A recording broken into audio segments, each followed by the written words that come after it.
I'm using this 14-inch wreath form that I picked up at the Dollar Tree. They have them now in like a silver tone. And I'm going to be using poly mesh that I picked up at Hobby Lobby. It kind of has a burlap tone to it. So it has a very natural, it almost reminds me of wicker, actually, if I had to think of what it reminds me of.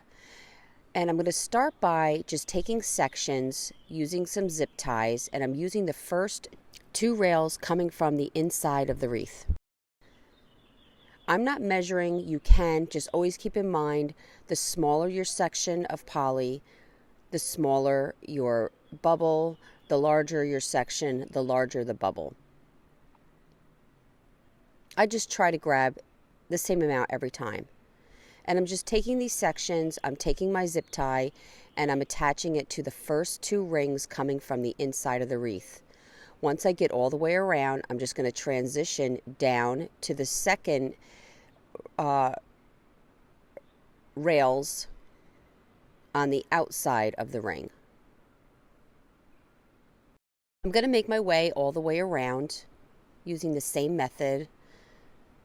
And then when you get to the end, you're going to just cut where you ended and tuck that cut portion into the back of this wreath form.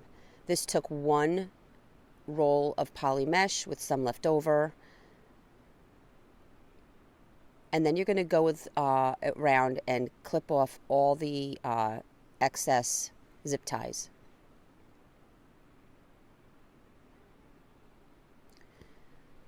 I found this garland of butterflies and bees, and it says, "Welcome, bees and butterflies." And I got this at the Dollar Tree. I felt like it matched my poly mesh quite well, and I kind of like the neutral tone it's going to give. I just cut each section off, and I'm going to glue a zip tie using the little bit of burlap that's there to the back of each section of this garland. So I have the little sign, I have the butterflies. I think there's one sign, two butterflies, and two bees.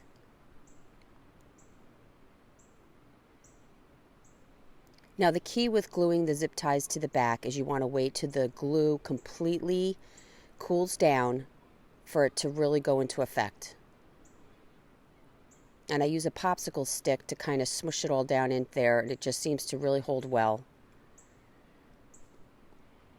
And I'm going to just start by adding the sign halfway down from the top to the left of my wreath. And then I'm just going to fill in, and I try to make it as even as I can, but I try to fill in spots that maybe the mesh is a little thinner. If you have that situation, they can be helpful in masking the wire.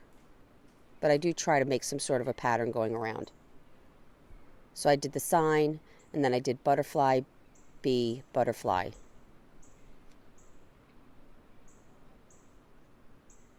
Alternating them.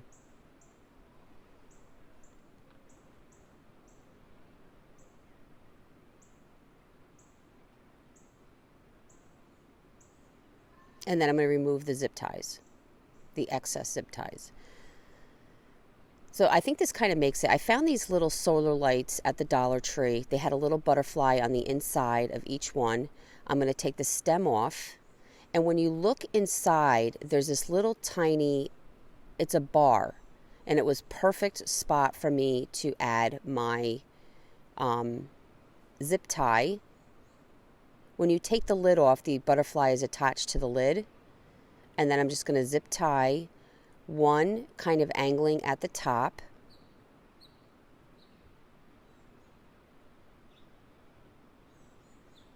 And one angling towards the bottom. One had a yellow tone to it, which matched my wreath perfectly. One had an orange tone to it, which didn't match as well, but I do think it helped it kind of stand out.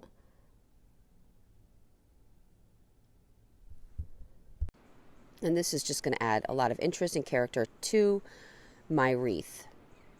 Now I didn't have really a lot of ribbon that would match this, and I didn't want to cover my lights. So I just took these little ferns and I stuck one in at the top, I stuck one in at the bottom, and just made a little spray here using the zip ties, and I felt like that completed my wreath. Guys, I really hope you enjoyed this video. For other tutorials, go check us out on YouTube. You can now watch all our videos at chalkitupfancy.com. For any paint products, tissue paper transfer, or mesh stencils, chalkitupfancy.com. And this last one, I shut the lights out so you could see how the solar looks if you were to hang it at night. Thank you so much. Have a great day.